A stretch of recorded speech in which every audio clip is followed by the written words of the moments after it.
एक लड़की अपनी माँ से कहती है कि माँ, आप भैया के लिए लड़की ढूंढ रही हैं। मेरी एक फ्रेंड है जो बहुत ज्यादा खूबसूरत है, आप उससे भैया की शादी करा दीजिए। माँ बोलती है मुझे कोई एतराज नहीं है, अगर तुम्हारी फ्रेंड खूबसूरत है उसके घर वालों से बोलो कि बात को आगे बढ़ाएं। दोनों ही परिवारों के बीच बातचीत होती है। वो लड़की बहुत ज्यादा खूबसूरत होती है जिसे देखकर भाई भी फौरन शादी के लिए तैयार हो जाता है और इस तरह बहन की दोस्त के साथ भाई की शादी हो जाती है।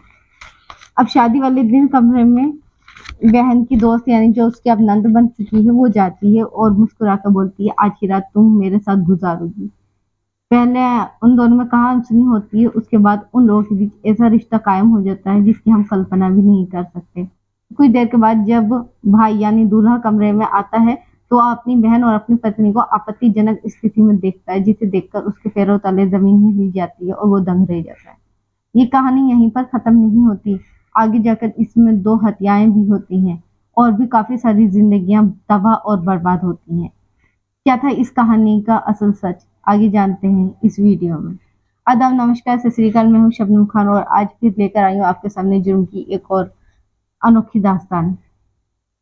आज की ये सच्ची घटना है हरियाणा प्रदेश के जिला यमुनानगर का एक थाना लगता है, थाना शहरी यमुनानगर। वहाँ की एक कॉलोनी है जिसका नाम है आजाद नगर कॉलोनी। यहीं पर गली नंबर 2 का ये केस है। 23 जून 2023 एक लड़की जिसका नाम काजल है वो मार्केट से सामान लेकर आती है। आने के बाद वो घर में लॉक करती है, कोई दरवाजा नहीं खोलता। डुप्लीकेट की से दरवाजे को खोलकर अंदर दाखिल होती है।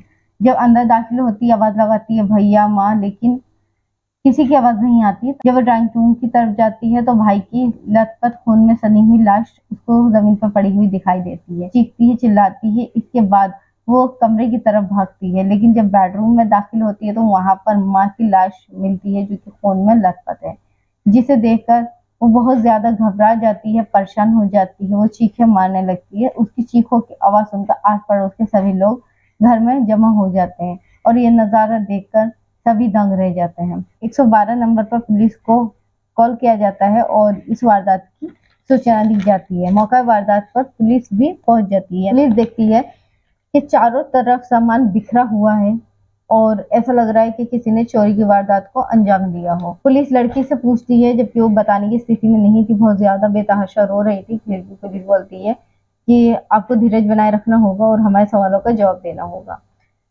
वो बोलते हैं कि आप चेक कीजिए कि घर में से कुछ आपकी गायब है अगर तो कितना पैसा या रुपया या जेवर क्या गायब है वो बताइए। लड़की चेक करके बताती है तकरीबन 14 लाख रुपए के जेवर घर से गायब है। इसके बाद पुलिस लड़की से पूछती है कि तुम कहाँ थी जब ये सब कुछ हुआ। लड़की बोलती है कि मैं ब्यूटी पार्लर गई थी अपने हेयर स्ट्रेट कराने के लिए। इसका मुझे कॉल आया कि जब आओ तो जूस के 2 पैकेट लेते आना, तो मैं जूस के पैकेट लेने चली गई थी। उसके बाद मैं जब घर पर आई तो मैंने ये देखा। जांच पड़ताल अपनी शुरू कर देती है तेजी के साथ। घर में सीसीटीवी कैमरा होता है, उसको चेक किया जाता है, लेकिन वो कैमरा बंद था, यानी कि कातिल ने उसको बंद कर दिया था। आसपास के जो सीसीटीवी कैमराज होते हैं घरों में लगे हुए या कॉलोनी में लगे हुए, उन सभी की फुटेज को पुलिस इकट्ठा करती है और उनको चेक करने लगती है। उस कैमरे में एक शख्स दिखता है जिसके मास्क लगा हुआ है और वो घर के अंदर दाखिल हुआ है। अब जब घर के अंदर वो शख्स दाखिल हुआ है उसके बाद वो घर से जब निकला है तो कुछ समय के बाद उस कैमरे में ये जो लड़की थी काजल, ये भी निकलती हुई दिखाई थी, जिससे पुलिस का शक बिल्कुल यकीन में बदल जाता है। काजल को बुलाया जाता है पूछताछ के लिए। तो पुलिस ने पूछा तुम किस टाइम गई थी और किस समय वापस आई हो। तब उसने बताया तकरीबन मैं 2 बजे घर से निकली थी और लगभग 3:30 बजे के टाइम मैं घर वापस आई हूँ। जब घर के कैमरा को बंद किया गया था तो उसमें बंद करने वाले की तस्वीर आ गई थी। इसके बाद जब लड़की से यानी काजल से पूछताछ की जाती है तो वो 24 घंटे में अपने 25 से कम बयान बदलती है और सभी मनगढ़ंत कहानियां बनाती है।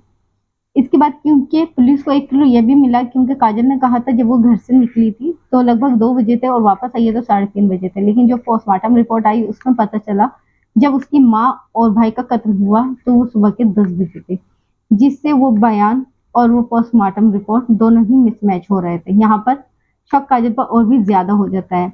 फिर एक फुटेज ऐसी भी मिलता है जिसमें कि एक नकाबपोश इंसान घर के अंदर घुसता हुआ सुबह में नजर आता है 10 बजे के टाइम, और जब वो घर से बाहर निकलता है तो कुछ समय के बाद काजल भी उसके पीछे घर से बाहर निकलती हुई दिखाई देती है। जब सख्ती से पूछताछ की गई काजल से तब वो सच एक एक बोल पड़ी।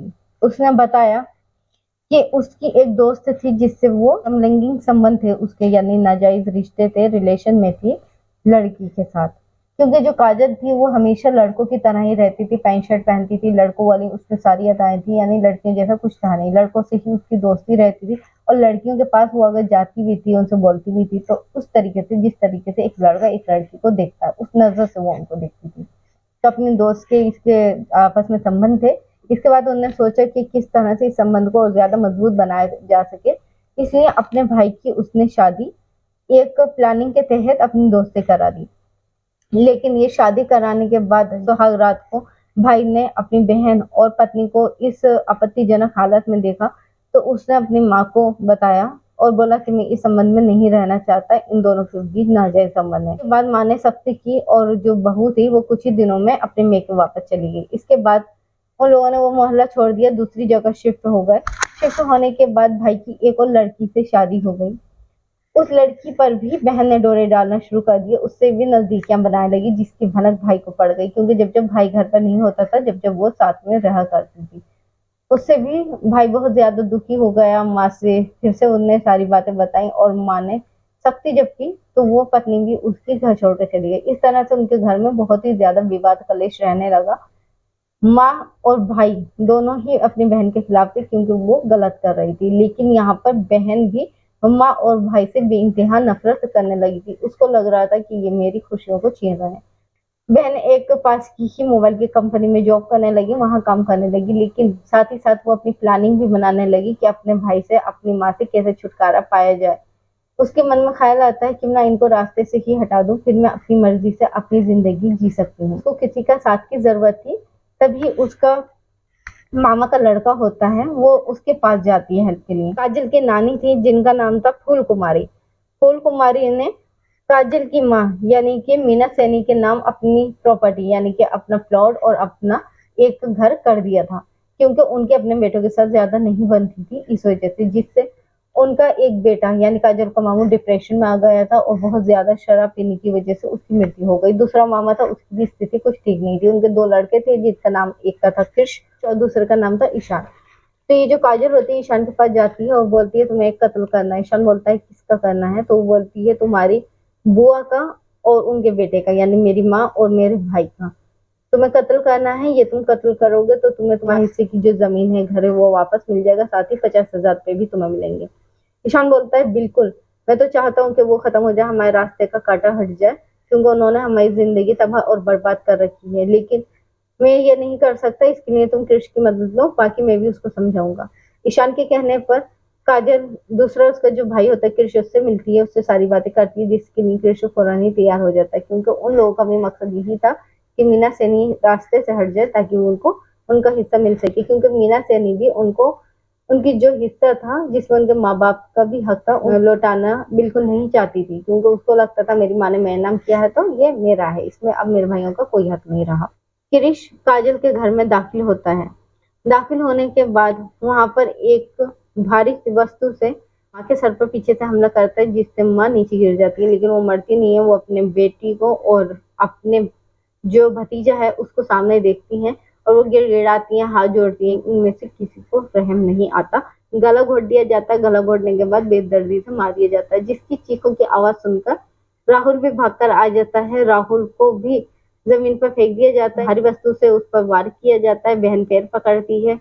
दूसरा लड़का जो उसका मेरा भाई होता है वो गला घोटता है और उसके बाद बेदर्दी से भाई को भी कत्ल कर दिया जाता है। इस तरह से काजल ने पूरा सच बताया, जिसे सुनकर पुलिस भी दंग रह गई, क्योंकि यहाँ पर एक मोटिव तो समझ में आता था कि काजल का मामा के लड़के थे, उनके पास मोटिव ये था कि उनकी जो जमीन थी, उनका घर था, वो उसकी मौसी के नाम हो गया था, जो कि उसने की नानी ने कर दिया था, जिसकी वजह से वो अपना बदला लेना चाहते थे। इसलिए वो उनको कत्ल करके चाहते थे उनका हक उनको वापस मिले। लेकिन एक बेटी वो क्या अपने सगे भाई के साथ ऐसा कर सकती थी, अपनी सगी माँ के साथ ऐसा कर सकती थी, वो भी सिर्फ एक नाजायज रिश्ता कायम करने के लिए। यानी उसका लड़कियों में इंटरेस्ट था और इस बात के खिलाफ उसका भाई और उसकी माँ थी। इस वजह से सगी बेटी ने अपनी माँ और अपने भाई को ही मार दिया। ये कहानी जब सोशल मीडिया पर चली और अखबारों में आई तो जिसने सुना उन्होंने कानों पर हाथ ही रख लिए, ये जानकर कि ऐसी भी बेटी हो सकती है जो अपनी ही सगी माँ और भाई का इतनी बेरहमी से कत्ल करा सकती है। यहाँ पर हमारा मकसद आपको हरगिज भी परेशान करना नहीं है। हमारा मतलब आपको सिर्फ इतना ही कहना है कि रिश्ता वही बनाया जाए जो कि जायज़ हो। नाजायज़ रिश्ते के पीछे भागेंगे तो अपराध ही अपराध होंगे। यहाँ पर सिर्फ एक नाजायज़ रिश्ता कायम करने की वजह से काजल ने अपने भाई, अपने माँ को तो खोया, अपने आप भी जेल की चार दीवारियों में वो गई। साथ ही अपने जो मामा के दोनों लड़के थे उनको भी बेवजह ही इस केस में फंसाकर उसने उनकी भी जिंदगी को बर्बाद कर दिया। फिर हाजिर होंगे आपके सामने जुर्म की एक और नई सच्ची घटना को लेकर। जब तक आप अपने परिवार का ख्याल रखें। वीडियो अच्छी लगी है तो वीडियो को लाइक करके चैनल को सब्सक्राइब करना हरगिज नहीं भूलें। धन्यवाद। जय हिंद।